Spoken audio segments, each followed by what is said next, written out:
Senhor presidente, senhoras e senhores parlamentares, o Brasil colhe hoje o que o governo do PT plantou nos últimos 12 anos.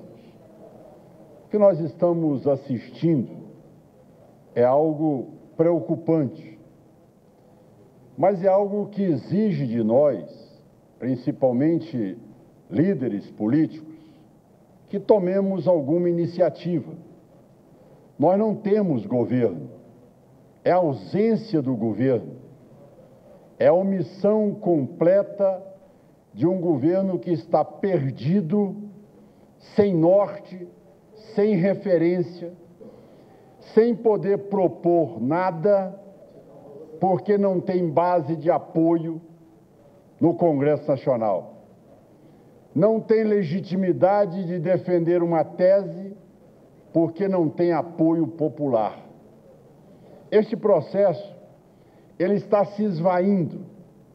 Cada vez mais, a sociedade brasileira, o povo brasileiro, que nada tem a ver com isso, porque ele foi vítima também de um estelionato eleitoral, enganado e iludido, no sentido de que as coisas continuariam como estavam e que o Brasil não passaria por nenhuma crise.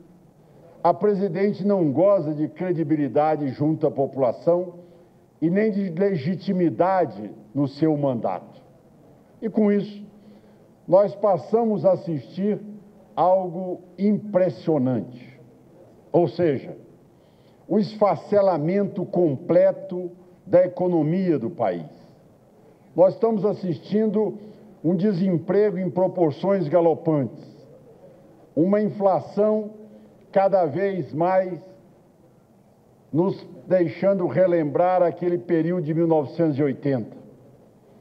Hoje, as pessoas estão inquietas, sem saber como continuar arcando com seus compromissos, já que ninguém tem confiança de como serão os próximos dias neste país.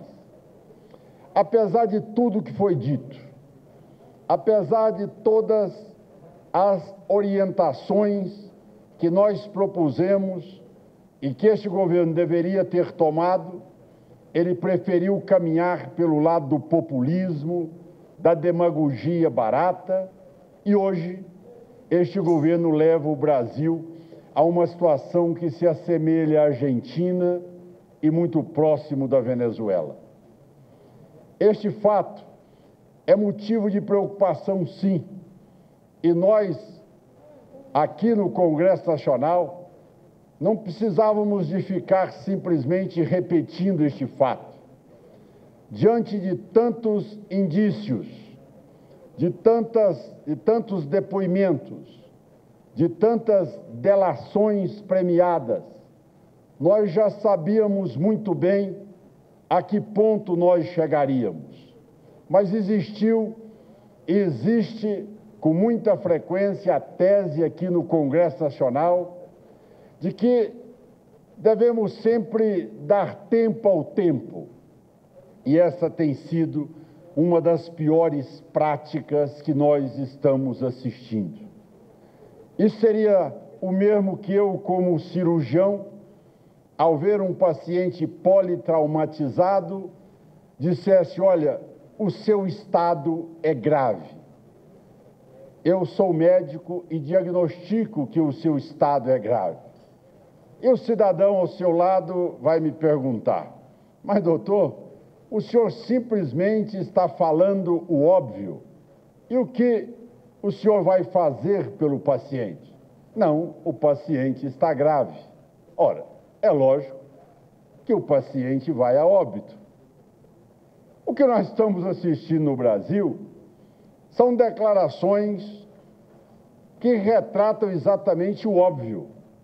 Há poucos dias atrás, nós ouvimos do vice-presidente da República, Michel Temer, que disse que precisava de alguém para reaglutinar todos nós. Bom, isso foi interpretado como deve ser, ou seja, a presidente da República não tem mais as credenciais para poder falar em nome do governo e do povo brasileiro. Mas daí, tantas outras desculpas e interpretações e versões, as mais variadas possíveis. Essa semana, o vice-presidente da República também solta mais uma frase e diz: olha, nenhuma presidente com essa popularidade de 7% pode chegar ao final do seu mandato. Mas o que realmente ele disse nesses dois momentos? O óbvio, aquilo que é claro, não precisa de ser vice-presidente para constatar isso. O povo brasileiro já está sentindo isso na pele. O povo que nada tem a ver com isso é o que mais está sofrendo neste momento, com desemprego, com angústia de não poder arcar com seus compromissos e sem perspectiva e esperança para o amanhã. O que nós esperávamos era exatamente que o vice-presidente assumisse uma cadeia de rádio e televisão e pudesse, aí sim, não só dar um diagnóstico do óbvio, mas poder apresentar um projeto para o país, em poder dizer que o atual governo não tem ministros à altura para poder representar o país neste momento de crise. Dizer com toda a clareza que a presidente da República hoje, diante de todos os escândalos, denúncias de corrupção, de mau uso do dinheiro público, das pedaladas fiscais, ela não tem mais condição de governabilidade. E como tal, o movimento que vai iniciar na manhã de amanhã, às 11 horas, no tapete verde da Câmara, onde dezenas de deputados e senadores estarão lá para dar início ao processo de impeachment, aquele que foi pedido e formulado pelo ex-deputado, vejam bem, do PT, fundador do PT, o ex-deputado Hélio Bicudo, junto com também dados e argumentos que foram encaminhados pelo professor e grande figura do direito, professor Ives Gandra. Baseado nesses dois documentos, será iniciado amanhã esse movimento pró-impeachment, para que a população brasileira, pelo menos, passe a ter um pouco de esperança nos próximos dias. E aí sim, a Câmara dos Deputados poderá discutir a matéria e é prerrogativa da Câmara autorizar o início do processo. Ou se não, que a denúncia feita à Procuradoria-Geral da República pelo ministro Gilmar Mendes, onde as contas deverão ser auditadas para mostrar que tudo aquilo que os delatores disseram está mais do que comprovado na campanha majoritária da Presidente da República, ou seja, a utilização do Caixa 2 na campanha eleitoral de 2014. Senhor Presidente, convivemos com todo este quadro durante esses 10 meses. E o que está acontecendo neste momento? Aquilo que hoje o Brasil já perdeu internamente, que é exatamente, ou o governo já perdeu internamente, que é exatamente o apoio da população brasileira. E hoje ele passa a perder também o seu conceito e a sua credibilidade no cenário internacional. O que é essa perda de grau de investimento por uma das agências, que é a Stanley Poor's? É exatamente dizer que o Brasil passou agora para o rol dos maus pagadores. Imaginem os senhores se mais uma agência de primeira linha rebaixar o Brasil para grau de especulação. Imaginem a Petrobras tendo que renegociar 380 bilhões de reais, é a empresa que mais deve no mundo, com o país hoje, com um grau de especulação e, ao mesmo tempo, com a Petrobras tomada por escândalos e corrupção. Ou seja, o governo do PT está quebrando aquilo que era orgulho nacional, que é a nossa Petrobras. Mas continuemos. Com este momento da perda de investimento, o Brasil terá que buscar novos empréstimos. Com qual taxa de juros? Com spread em qual patamar? Mas, senhor presidente, além de todo esse quadro caótico, nós sabemos muito bem que os investidores internacionais, ao saberem que o Brasil perdeu essa condição de garantia de pagador ou de cumprir os seus compromissos, isso já é ordem interna dentro das instituições internacionais para que retirem imediatamente os investimentos dos países que não têm essa qualificação de grau de investimento. A crise, ela ainda terá uma proporção maior, porque os investidores, neste momento, já estão preocupados e alguns já estão batendo em retirada.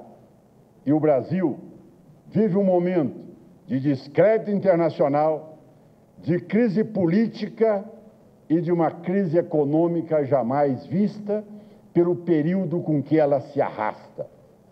E é isso que nós estamos assistindo, ou seja, pela omissão das lideranças políticas, por cada um achar que o seu problema de ordem pessoal é maior do que os interesses do país. Por alguns também, de uma certa maneira, não querem neste momento assumir o governo, porque sabem que poderá ser a próxima vítima. Muitos, com este fato, se omitindo do momento de tomar as decisões necessárias. E com o quadro de desgoverno, o Brasil vai perdendo cada vez mais a sua condição de manter aquilo que era a esperança de todos nós, ou seja, resgatar cidadania, levar o desenvolvimento para todos os quadrantes deste país e, ao mesmo tempo, tranquilidade na área da segurança, melhoras na área da educação e da saúde. Foi um sonho que foi apresentado por este governo na campanha de 2014. E veja hoje a realidade que nós estamos vivendo.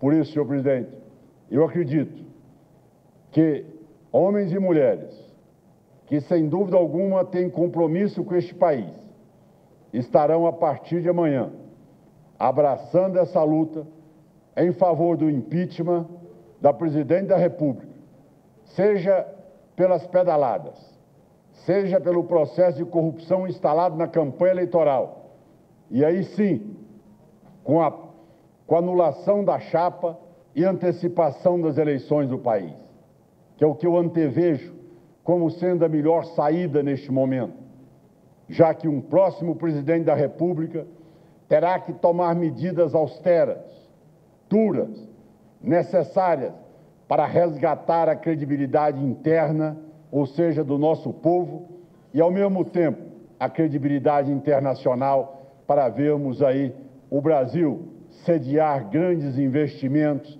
principalmente trazendo empregos e desenvolvimento para o nosso país. Eu acredito, senhor presidente, que esta é a hora de uma tomada de posição. Não vale a pena estarmos aqui discutindo matérias menores como estamos fazendo no decorrer da pauta do dia a dia. É necessário que tenhamos aqui a coragem de enfrentar a realidade, a vida como ela é, o dia de hoje, como ele está acontecendo e quais são as consequências dessa decisão internacional na vida de todos os cidadãos brasileiros. Nós não podemos pousar aqui com pessoas que estão votando temas, matérias e projetos que nada vai mudar a vida do cidadão no dia de hoje, ou muito menos vai projetar uma melhora na qualidade de resgatar a credibilidade do governo ou de dar governabilidade a este país. Não basta apenas ficarmos tergiversando neste momento, onde exige a necessidade de termos um compromisso maior em dizer que este governo foi eleito, mas ele foi eleito por uma estratégia qualificada como crime eleitoral.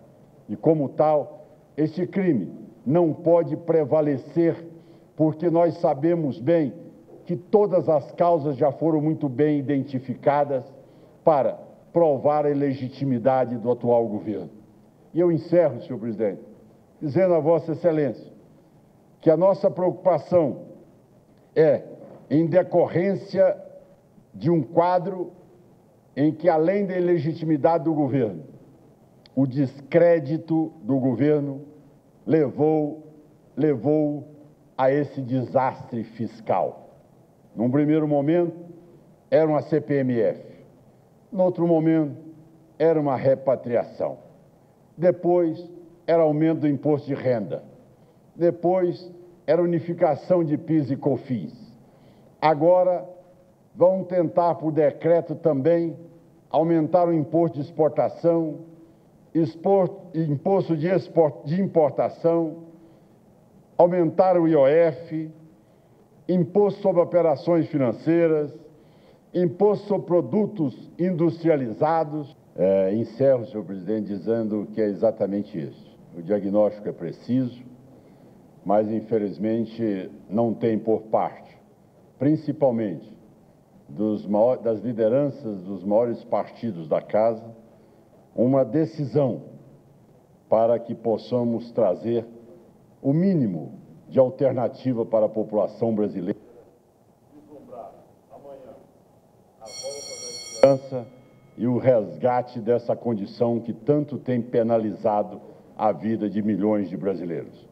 Senhor presidente, é um momento delicado e é momento de nós, principalmente líderes partidários, nos comprometermos em exigir do presidente da Casa que tenha uma pauta mais condizente com a realidade que vive o país e não com uma pauta que nada tem a ver com a nossa realidade e muito menos produz resultados práticos para o cidadão desempregado e desesperançoso e para um governo sem credibilidade de se manter e sem legitimidade para governar. Era o que tinha a dizer, senhor presidente.